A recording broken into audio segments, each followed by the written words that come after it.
우선 최용수 감독의 거취 문제에 대한 이야기를 해주셨는데 어제 네? 이제 스포츠 조선에서 단독으로 이제 기사를 네, 지금은요? 냈죠. 네네. 네, 그 시점에서도 이미 네. 네, 네, 상당히 지금 합의를 한 재개했으니까. 상황이고, 그래서 사인을 했다 안 했다 네. 이걸로는 모르겠지만은 지금 현재는 간다는 것에 대한 합의 단계를 넘어서 최용수 감독이 어떤 플랜을 그쵸. 갖고 뭐 준비를 할 것이고, 코칭 스태프는 이렇게 구성하는 것을 조율하는 단계로 지금 들어가 있는 상태고요.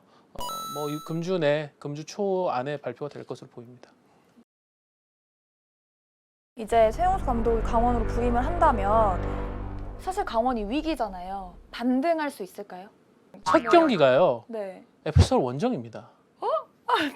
FC서울이 그 안익수 감독 부임 후 1패는 있지만은 최근에 그쵸. 또 기세가 엄청나게 좋잖아요. 어머.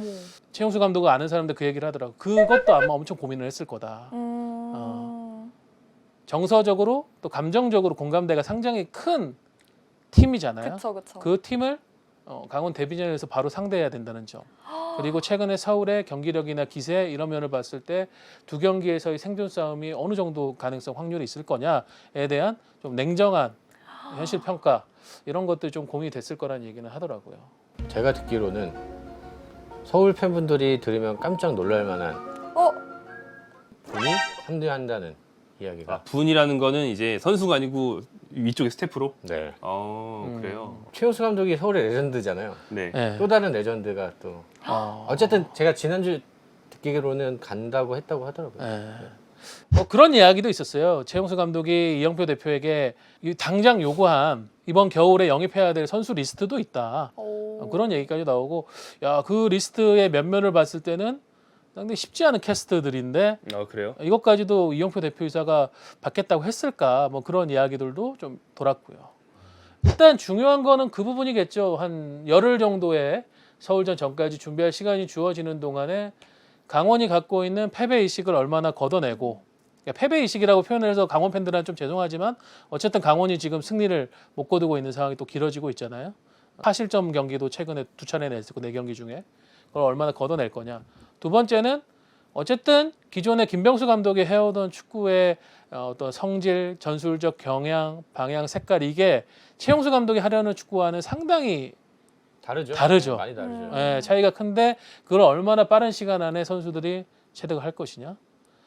그래도 조금 긍정적으로 본다면 어쨌든 최용수 감독이 2018년에 FC서울에 부임을 해서 당시에도 서울이 강등 위기에 있었는데 그 팀을 구해내본 경험이 있으니까 지금 이 시점에 중도 부임을 해서 무슨 얘기를 선수들한테 해주고 어떻게 분위기를 만드는가는 최용수 감독이 이미 학습 경험이 있다. 이 부분은 또 긍정적으로 봅니다. 뭐 심지어는 뭐 물론 그런 일이 없기를 서울 팬, 아니, 강원 팬들 잘 바라시겠지만 뭐 승강 플레이오프까지도 경험이 있으니까 네, 뭐 다 모든 면을 고려할 때 가장 잘 쳐나갈 수 있는 인물이라고 이제 생각이 됐겠죠. 네. 축구계에서는 되게 의외라는 반응이 좀 지배적입니다. 그분이 그런 판단을 최용수 감독을 아는 사람들 전부 다 로리스크 하이 리턴을 택할 거라고. 노리스크. 근데 어쨌든 지금 강원 가는 건 하이 리스크 하이 리턴이에요. 그쵸. 강원을 구해낸다고 한다면 다음 시즌에 방향성을 설정하는 데 있어서는 최용수 감독 이영표 대표이사 못지않은 힘을 지게 될 것이고, 지금의 스쿼드를 또 잘 보존하면서 최용수 감독이 요청했다는 그런 보강들이 어느 정도 이루어진다고 하면은 상당히 뭐 해볼 만한 도전이긴 한 것 아닌가. 최용수 감독이 스태프를 굉장히 열심히 꾸리는 것도 사실 그것 때문인 것 같아요. 어쨌든 강원이라는 팀은 지난 뭐 3년간 굉장히 색깔이 뚜렷했던 팀이잖아요. 그렇죠. 그 감독 한 사람의 존재감이 굉장히 컸고, 그래서 그거를 조금씩 지어가면서 새로운 팀으로 만들려면 스태프들의 도움이 굉장히 필요하거든요. 감독 한 명으로는 선수단 장악이 쉽지 않기 때문에. 그래서 그 부분을 굉장히 많이 신경을 쓰고 이제 준비하는 것으로 알고 있고, 그런 것들이 잘 이루어진다면 기본적으로 좋은 선수들이 많기 때문에 그래도 위기 탈출이 가능하지 않을까. 그 방향을 설정한 거로 봅니다. 이기는 축구에 최적화된 지도자 찾기. 감독이 누구가 승리를 원하지는 않겠습니까만은 김병수 감독은 뭔가 보면은 성과, 결과, 승리 이것보다는 우리 스스로의 어떤 성장, 절대적인 추구치, 우리의 퀄리티를 팀의 경기력 퀄리티를 만들어가는 뭐 이런 걸 봤다면은 최용수 감독은 그거와는 정반대로 결과를 내기 위해선 최용수 감독은 무엇이든 할 수 있는 스타일의 감독이고, 자기 거를 버려가면서까지도 할 수 있고, 대안이 이적설 때문에 건성건성한다 싶으면은 전반 25분에 빼버리고 그냥 그렇게 그냥 확 갈 수 있는 그 정도의 굉장히 강한 리더십을 갖고 있는 지도자인데 지금 강원에게 어떻게 보면 지난 3년 동안 없었던 그런 정체성을 가진 지도자죠. 그거를 택하면서 이제 강원이 무엇을 할 것인가에 대한 이영표 대표이사의 플랜도 읽을 수 있지 않나 싶습니다. 거기에 더해서 이영표 대표이사가 이렇게 접촉했던 인물들을 보면 대부분 유명합니다. 이름값. 이름값이 있어요. 그냥 본인의 인맥 때문에 그런 게 아니라 어쨌든 대표이사로서 그분께서 강원에서 하고 싶어 하는 것들, 지역 스폰서를 끌어온다든지 그쪽을 또 설득해야 되는 것도 있고 그래서 이름값 있는 인물이 필요했는데 최용수 감독 같은 경우는 이름값도 있죠. K리그에서 경험도 풍부하죠.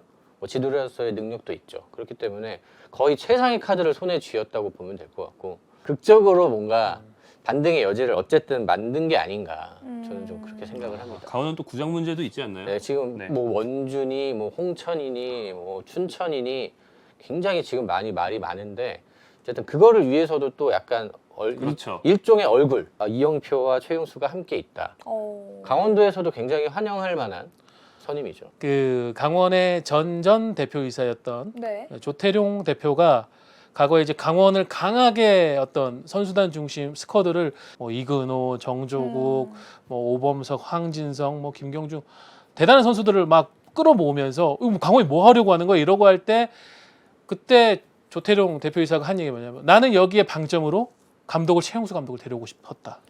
그런데 최용수 감독이 단호하게 거절했다는 얘기를 했습니다. 그때는 이제 최용수 감독의 입장도 그랬을 거고 최용수가 그 당시에 강원의 위치도 그랬을 거고 네. 지금은 뭐 어쨌든 이영표 대표이사가 최선을 다한 뭐 3고초료 이상의 뭐 4고초료라고 하는데 네. 그걸 해서 이제 정성을 다해서 최용수 감독을 데리고 온 것도 있지만 지금은 최용수 감독도 23세 이하 대표팀 감독 선임해서 경쟁에서 이제 최종적으로 아쉽게 탈락을 하고 이러다 보니까 뭔가 지금 강원의 어떤 비전이나 이런 거를 선택할 수 있는 상황이 된 것도 좀 흥미롭긴 합니다. 한 4년 걸렸네요. 최용수 감독이 결국 강원으로 웬일이야. 오는데. 그러네. 네. 골대녀의 그 분들께서 뭐 직관을 오시느냐 아. 이런 것도 관심사가 팀이라. 부척장신, 예. 부척장신들. 부착장신이라 그 전 소속팀에 대해서 엄청난 디스를 했잖아요. 아 그렇죠. 네, 음. 되게 세게 얘기했죠. 네, 모 네. 매체를 통해서 엄청나게 강도 높은 수위의 비난을 했는데 저한테 비판은 아닌 것 같고 비난이었던 것 같아요. 팀 어떤 운영에 대해서 운영 네. 그리고 뭐 본인의 뭐 건강 상태에 대해서 이렇게 엮여서 얘기를 하셔가지고 또 당장 만나니까 그러니까요. 네. 그리고 뭐 살아남아서 내년에도 또 본격적으로 싸우게 된다면 또 굉장히 흥미로운 그림 그렇죠. 또 기대하게 된다. 지금 서울의 안익수 감독과 최용수 감독의 관계도 뭐 좀 뒤를 알아보면 흥미로운 부분들이 있어요.